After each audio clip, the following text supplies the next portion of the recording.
이재명 지사가 얼마나 안동 지역이 중시하는 예를 중시하고 그리고 보수적인 관점을 중시하는 행보를 해왔는지에 대해 가지고 굉장히 냉정한 평가를 받을 것이다. 지위와 책임이 올라갈수록 본인이 활동할 수 있는 영역도 커지긴 하지만은 그에 걸맞는 파격성을 계속 보여줄 수 있을지는 미지수에 있다 이렇게 보는 것이고요. 문재인 정부가 새로운 어떤 방향성이나 더 나아진 비전을 보여주지 못했다. 가장 피해를 보는 것은 지역이다. 그런 부분에 대해 가지고 국민들이 강한 책임을 물을 것이다 이렇게 생각합니다.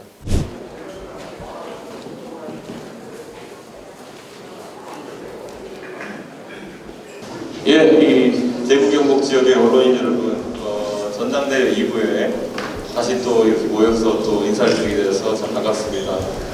지난 한 달 동안 저희 당에도 많은 변화가 있었고요. 저는 그 과정 속에서 대구 경북 지역민들의 관심과 협조에 항상 감사드리고 있습니다. 그래서 제가 당대표가 된 초기에 우리 당의 서진 정책의 일환으로서 그 호남과 충청 지역에서의 행보를 많이 했었는데 드디어 이제 그 우리 당의 주요 핵심 지지층이 있는 대구 경북에서 대구 경북의 미래를 논할 수 있게 되어서 정말 감사하고 오늘 또 많은 질문 주시면은 제가 또 성심성 있게 답할 수 있도록 하겠습니다. 감사합니다.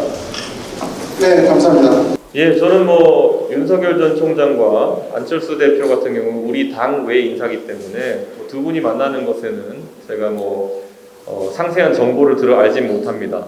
하지만 두 분 다 지금까지 문재인 정부에 맞서서 정권 교체를 이루는 야권 빅텐트의 일원이 되겠다는 그런 의지를 계속 표출하고 계시기 때문에 저는 그 두 분의 만남도 아마 그런 부분에 있어서의 협조나 아니면 서로 간의 신뢰를 확보하기 위한 그런 일환으로 보이고요. 윤석열 전 총장이 안철수 대표와의 만남을 갖기 전에 이미 저희 당의 대외협력위원장인 저를 대행하는 권영세 의원님과의 상세한 논의를 했기 때문에 저는 안철수 대표 그리고 저희 측 윤석열 총장 그리고 나머지 다른 분들까지 해서 매우 큰 빅텐트를 함께 할 수 있을 것이라고 기대가 있습니다. 저는 우선 이재명 지사께서 안동에서 본인의 연고를 이제 확보하게 하려는 그런 움직임, 그것에 대해서 대구 경북 지역민들은 기대 어린 눈빛과 더불어서 매우 냉정한 평가를 하고 있을 것이다 이런 생각을 합니다. 지금까지 민주당 정권 그리고 그 안에서 이재명 지사가 성남시장과 경기도지사 대선 예비 후보를 거치면서 얼마나 경북 지역, 특히 안동 지역이 중시하는 그 예를 중시하고 그리고 보수적인 관점을 중시하는 행보를 해왔는지에 대해 가지고 굉장히 냉정한 평가를 받을 것이다 이런 생각을 합니다. 그리고 지역균형 발전 같은 경우에는 그 노무현 정부 때부터 이어져 내려왔던 공공기관 이전이나 이런 것들을 더해가지고 문재인 정부가 새로운 어떤 방향성이나 아니면 더 나아진 비전을 보여주지 못했다 이런 생각을 가지고 있고요.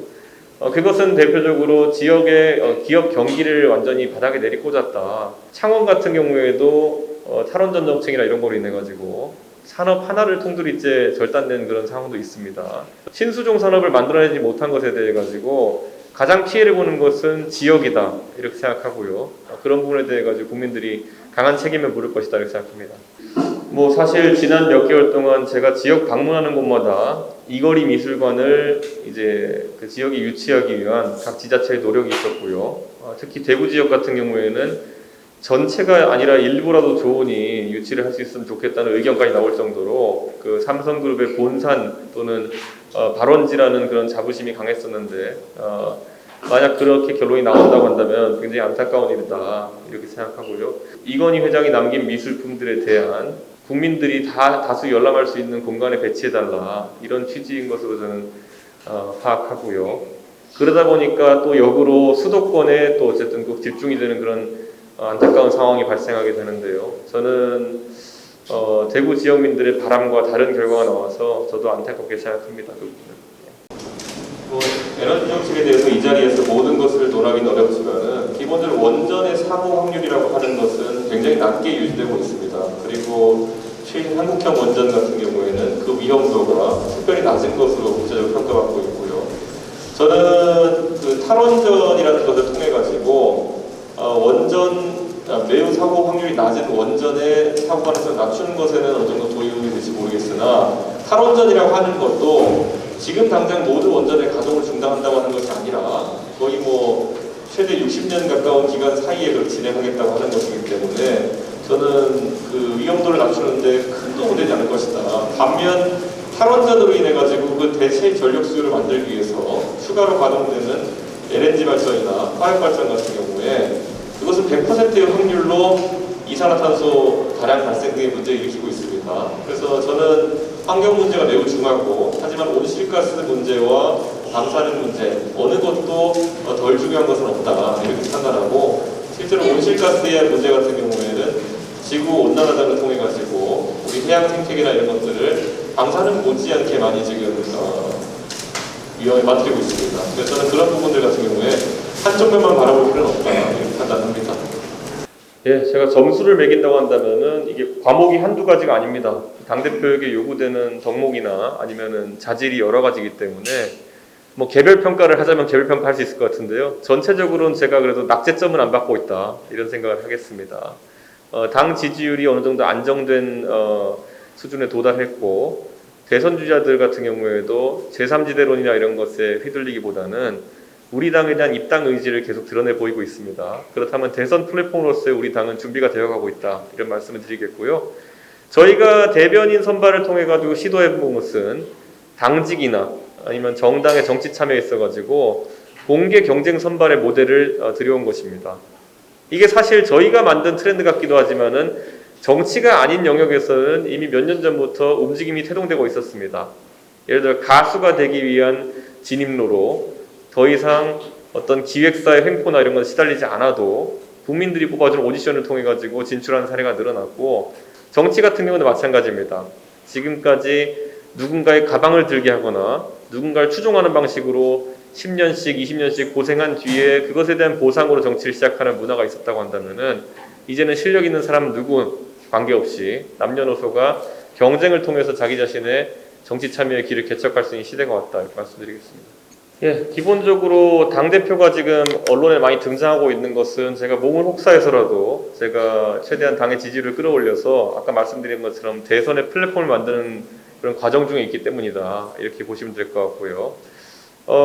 저는 지방선거에 있어가지고 그 룰에 대해서는 저희가 기초공천 자격시험을 저희가 전당대회 시절부터 이야기했었는데요. 과거 2014년 선거에서 그리고 2018년 선거에서 저희가 상향식 공천이라는 것을 계속 언급하면서도 그것이 국민 다수의 지지를 받지 못하고 또 성공적으로 도입되지 못했던 이유는 상향식 공천이 가지고 있는 맹점 때문입니다. 지금까지 당내 당원 기반이 취약한 상황 속에서 당원을 기백 명만 모으면은 공천을 좌지우지할 수 있고 그 상황 속에서 사람의 자질이나 아니면 능력이 평가받기보다는 결국엔 조직 동원력이 평가받는 상황. 그러다 보니까 지역에서 실력은 갖추지 못했으나 토호용 이런 인물들이 많이 공천받을 수 있다는 제도에 대한 우려점이 있었는데요. 그래서 기초공천 자격시험과 더불어 가지고 사람의 능력을 검증하고 다만 그 다음 단계에서는 최대한 상향식 공천의 장점이 발휘될 수 있도록 하는 것이 지금 제가 생각하고 있는 지방선거의 기본 전략입니다. 하지만 제가 말씀드린 것처럼 이러한 전략이 시행되기 위해서는 충분한 수의 당원이 존재해서 당원 민주주의가 구현될 수 있는 상황이어야 됩니다.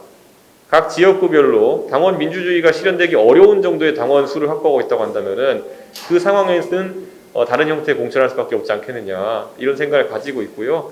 만약에 당원의 수가 그래서 저희가 지금 당원 배가 운동에 열심히 나서고 있는 것입니다. 저희가 탄핵 이후에 당세가 좀 줄어들었었는데 그것을 확보하고 또는 그 이상으로 가서 충분한 당세를 바탕으로 해서 민주적인 당 운영을 할 수 있도록 하겠습니다. 그 대선 주자에 대해서는 저희가 서울시장 보궐선거를 보셔도 아시겠지만은 서울시장 보궐선거에서 처음에는 당 밖에 있던 안철수 대표의 지지도가 상당히 높게 나오고 당내 주자들의 지지도가 낮게 나와가지고 당 밖에 있는 사람이 나가면은 이기고 당 안에 있는 사람이 나가면 진다라는 분위기가 형성됐었습니다.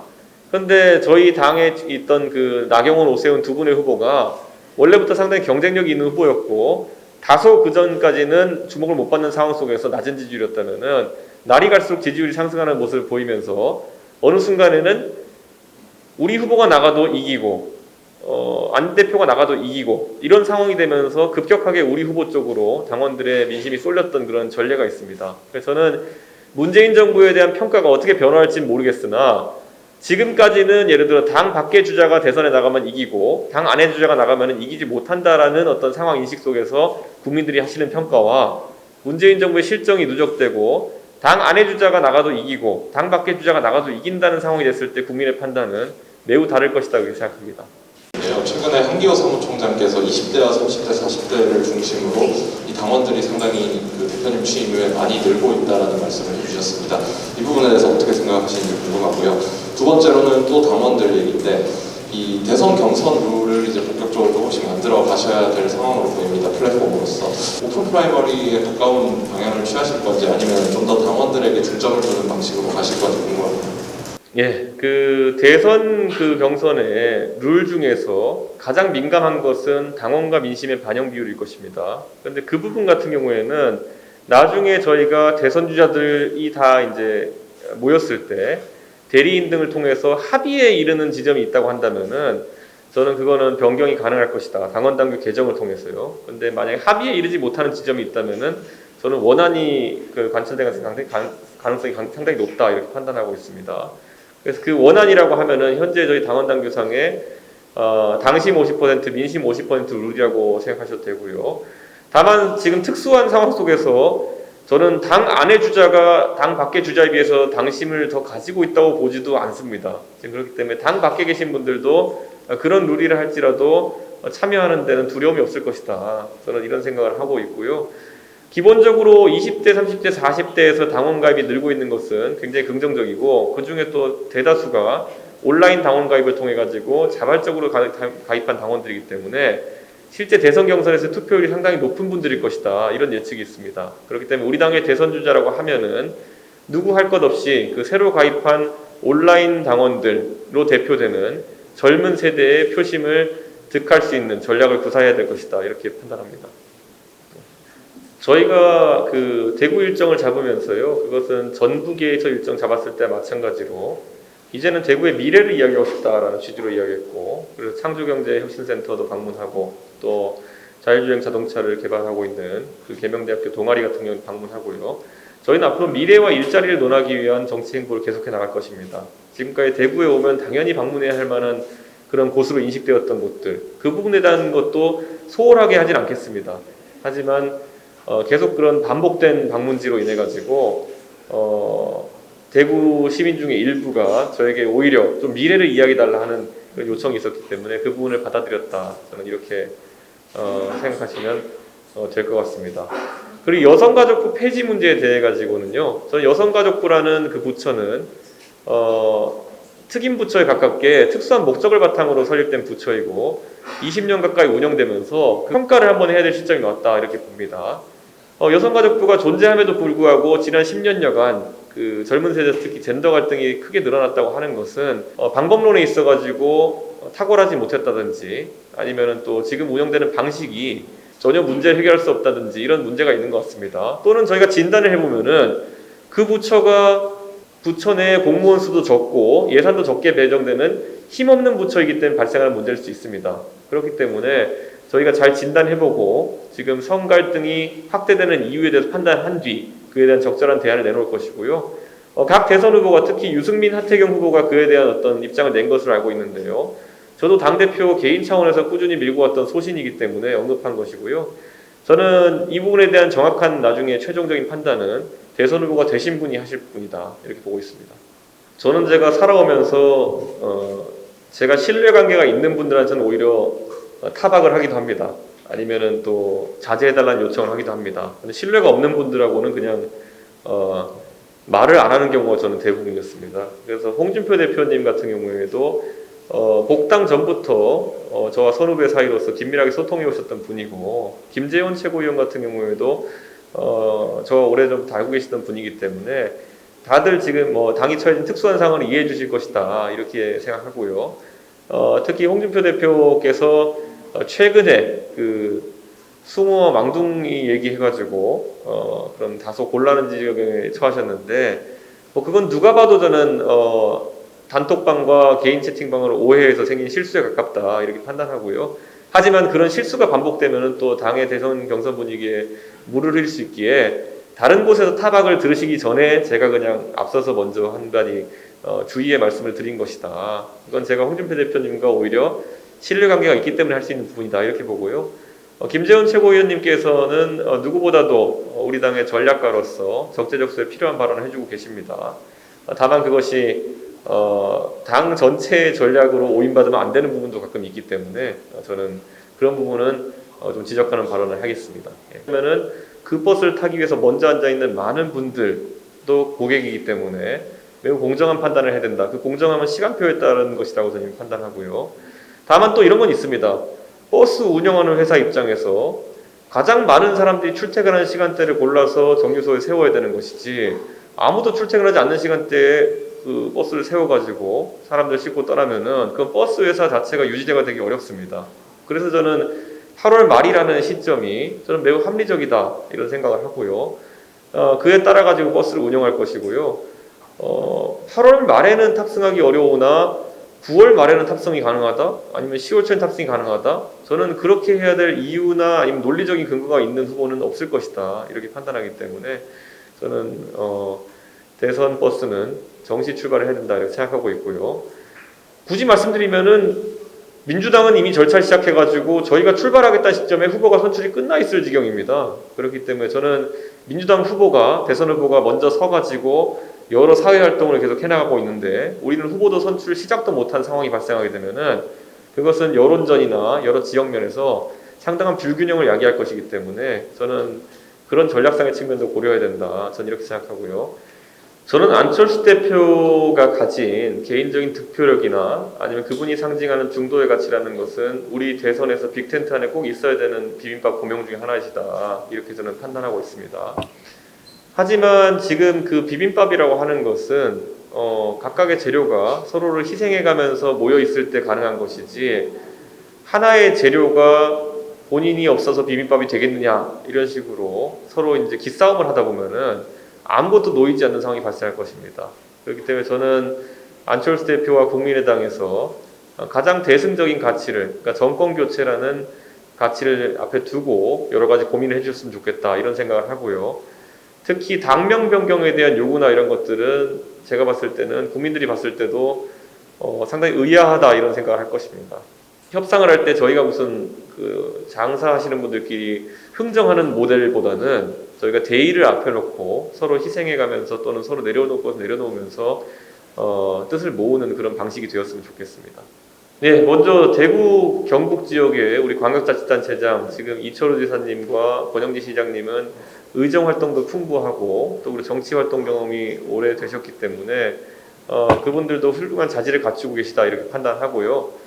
대구의 정책적 수요에 좀 대응하는 부분도 앞으로 고려해야 된다 이렇게 생각합니다. 특히 일자리 문제나 아니면 그런 어떤 젊은 세대의 고충이 많이 대두되고 있는 상황 속에서 대구 경북 지역에서도 우리의 당원의 가입세가 폭발적으로 이제 늘어나고 있기 때문에 저는 우리 당원의 새로운 주류가 될 그 젊은 세대가 바라는 그런 어떤 광역자치단체장이 가장 유리한 위치에 서지 않을까, 변해가는 조류에 맞는 그런 어떤 판단을 아마 해야 된다 이렇게 좀 보고 있습니다.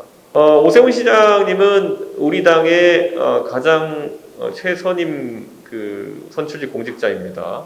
장관급이죠. 그렇기 때문에 국민들이 그분에 대해서 갖고 있는 기대가 크고 무엇보다도 10년 만에 되찾아온 서울시정에 대한 기대감이 큰 상황입니다.